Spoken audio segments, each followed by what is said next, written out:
মেয়ে সকাল ৫টা ৬টার সময় উঠতো, সে যদি তখন ঘুমাতেই চায় কখন উঠবে?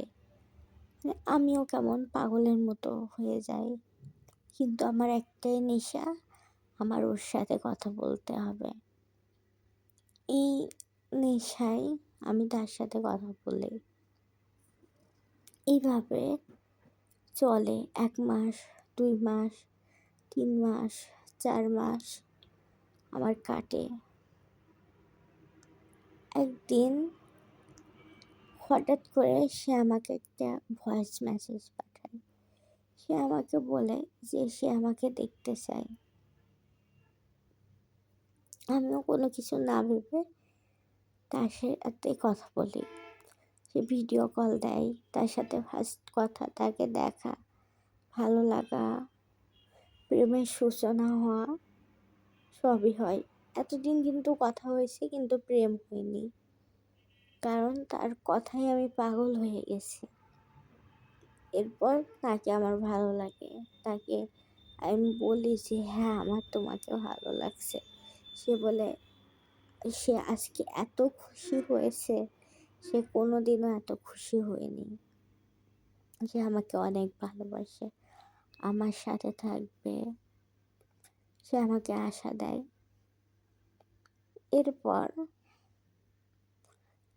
আসে অন্য একটা টুইস্ট। এদিকে যেহেতু আমি অনেক কনজারভেটিভ ফ্যামিলির একটা মেয়ে, তো আমাকে তাড়াতাড়ি বিয়ে দিয়ে দেবে। আমার মা বাবা এটাই ঠিক করে। কারণ মেয়েদের বেশি পড়াশোনা করা তাদের মতে ভালো না। যত তাড়াতাড়ি মেয়েকে অন্যের ঘরে দিতে পারবে, ভালো একটা পরিবার পাবে, তত তাড়াতাড়ি ভালো। এরপর আমার বাসা থেকে ছেলে দেখতে শুরু করে। আমি কিন্তু জানি না সে কোথায় থাকে, তার বাড়ি কোথায়। আমি এতটাই বোকা, আমি কখনো তাকে জিজ্ঞাসা করিনি, সেও আমাকে বলেনি। কিন্তু আমি আমার ঠিকানা তাকে দিয়েছি। আমি তাকে বলেছি যে তুমি আমার সাথে দেখা করো। সে আমাকে বলে যে যেদিন তোমার সাথে দেখা হবে সেদিন তোমাকে নিয়ে রিকশায় করে সারা শহর ঘুরবো। কারণ আমি তাকে বলছিলাম যে আমার ঘুরতে অনেক ভালো লাগে, আর আমার বাসা থেকে আমার বাইরে বেরানো নিষেধ।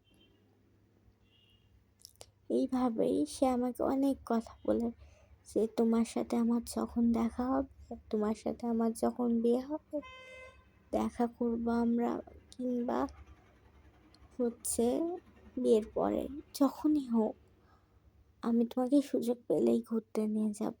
আমরা সারা দেশ ঘুরবো, দেশের বাইরেও যাব। সে আমাকে অনেক স্বপ্ন দেখায়। আমিও তার সাথে স্বপ্ন দেখতে থাকি। আমি তার সাথে 2 দিনের পরিচয়ে জীবনের 60 বছর কিভাবে কাটাবো এগুলো ভাবতে থাকি।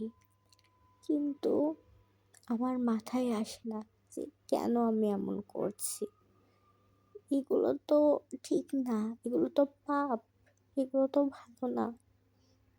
তার সাথে আমার প্রেমের সম্পর্ক হয়ে যায় এইভাবে। আর এদিকে আমার বাসা থেকে ছেলে দেখতে শুরু করে। এরপর আমি তাকে এই কথাটা জানাই, আমি আমার পরিবারকে জানাই। আমার পরিবার আমার উপরে অনেক রাগারাগি করে যে তুই জানিস কোথাকার ছেলে কোথাকারই। আমি তাকে বিষয়টা জানাই যে তুমি আমার পরিবারের সাথে কথা বলো। এরপরে আমি তাকে জানানোর পর সে বলে যে আচ্ছা কথা বলবো। পরে আমার পরিবারের সাথে আমি তাকে কথা বলাই দিই। আর তাকে যখন তার মা বাবার কথা জিজ্ঞাসা করা হয়, সে বলে যে তার মা বাবা আছে কিন্তু তাকে এখন